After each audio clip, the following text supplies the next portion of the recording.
আসসালামু আলাইকুম। আপনারা সবাই ভালো আছেন আশা করি। আমিও ভালো আছি। আজকে দেখাবো আমরা তেহারি রান্না করব ইফতারের জন্য, একটু সবাইকে দিব, তার জন্য একটু বেশি করে রান্না করতেছি। মুরগি ভাজতেছি আর আলু ভাজতেছি, পাশাপাশি 2 কিলো বসাইছি। একা সব করতেছি তো, এই জন্য একটু আস্তে ধীরে করতেছি।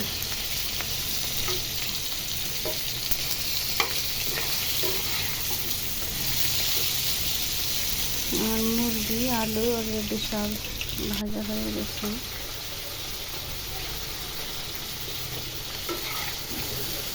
তারপরে আমি মশলা দিয়ে কষালে আলাদা করে রেখে দেবো, দিয়ে তারপরে পোলাও চালটা ভাজবো। পোলাও চালটা ধুয়ে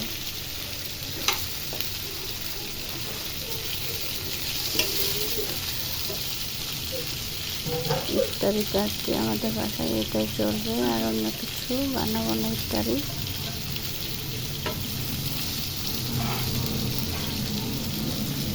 আলুগুলো উল্টে পাল্টে ভেজে নিই। তারপরে চুলে দিলাম পেঁয়াজ ভাজা বেরেস্তা করার জন্য। এটা অবশ্য লাল লাল হয়ে গেছে। পাশে চুলেই এখন মুরগিটারে আমি মশলা দিয়ে কষাই। এর মধ্যে আদা রসুন বাটা দিয়ে দিয়েছি। মশলাটা কষানো হলে তারপরে এটার মধ্যে লবণ দিলাম, স্বাদ মতো আপনারা লবণ দিয়ে দিয়ে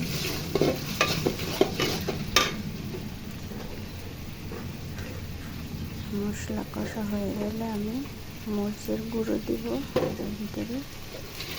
আর অন্য কোনো মশলা দিব না, শুধু একটু লাল লাল যেন হয়, দেখতে যেন ভালো লাগে। এই জন্য অনেকগুলো রান্না তো, এই জন্য মরিচের গুঁড়ো বেশি দিলাম।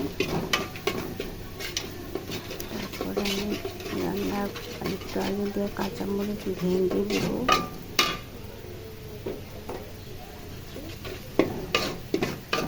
এখানে কোনো বাড়তি কোনো মশলা দেই নাই। মশলাটা কষানো হয়ে গেছে, পেঁয়াজ ভাজাও হয়ে গেছে। বেরেস্তা ভাজা কমপ্লিট। এখন এটা নামিয়ে রেখে দেবো।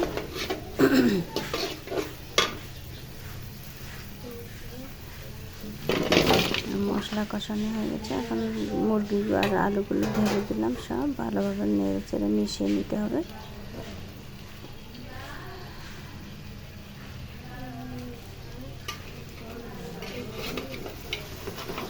এটাই সব করা লাগতেছে তো, অনেক রান্না এখানে।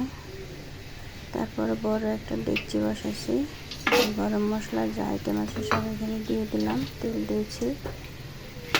তারপর আমি চালগুলো দিয়ে দিব, সব চালগুলো। আমার মুরগিটা হয়ে আসছে, আমি কাঁচামরিচ দিয়ে দিলাম এটার ভিতরে, একটু পানি দিয়ে তারপরে নেড়ে চেড়ে কাঁচামরিচ দিয়ে দিলাম। কষানি হয়ে গেছে, চুলাটা বন্ধ করে রেখে দিব। আমার তো মুরগিতে সব মশলা দেওয়াই আছে, এখানে অল্প করে আদা রসুন বাটা দিব আর কি। আর পেঁয়াজটা যে ভেজে গুঁড়া করে রেখেছিলাম এটা দিয়ে দিচ্ছি বেরেস্তা মুরগির মধ্যে। মশলাটা ভালো হয়ে গেলে একটু আদা রসুন দিয়ে দিব, আদা রসুন বাটা এর ভিতরে।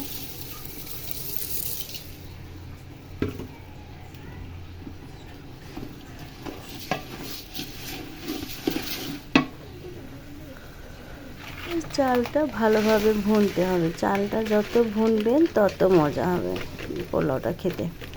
আর চাল যদি কম ভুনা হয় তাহলে কিন্তু ভালো হয় না, ঝরঝরা হয় না।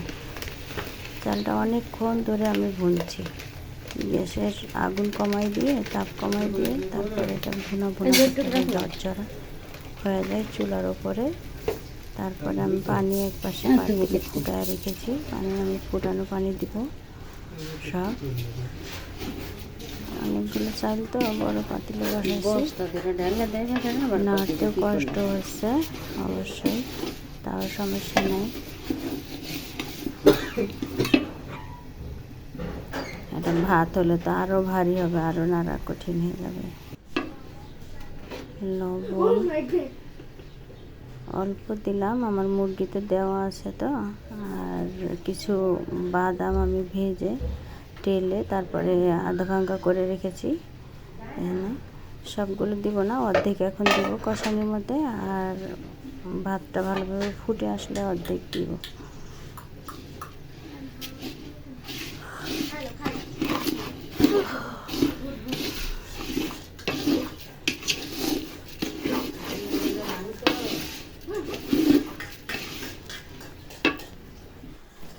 চালগুলো অনেকক্ষণ আমি ভাজতেছি, চালগুলো আমার ভাজা ভাজা অলরেডি হয়ে গেছে। আমি একটু পরে পানি দিব আর কি।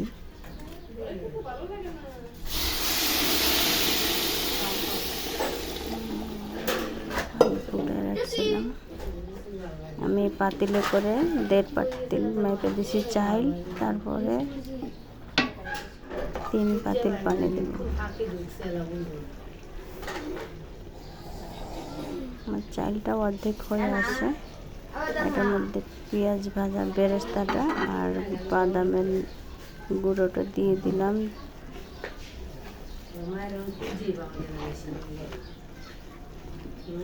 ভালো করে নাড়াচাড়া দিয়ে দিতেছি। তারপরে আমি মুরগিটা দিয়ে দেবো। মুরগির মধ্যে তো আমার সব কিছু দেওয়াই আছে। দিয়ে তারপরে ভালো করে নেড়ে চেড়ে জালটা কমিয়ে দিয়ে তারপরে ঢাকনা দিয়ে দেবো। এটা হতে থাক। এই আমার হয়ে গেছে, আবার নাড়া দিতে হবে, নিচের থেকে লেগে গেল নাকি দেখতে হবে।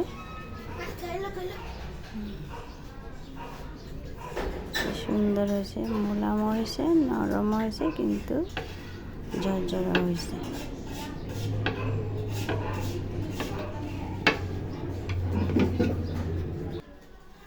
বাদামের গুঁড়োটা দেওয়ার জন্য অন্যরকম একটা সেন্ট। আল্লাহ হাফেজ।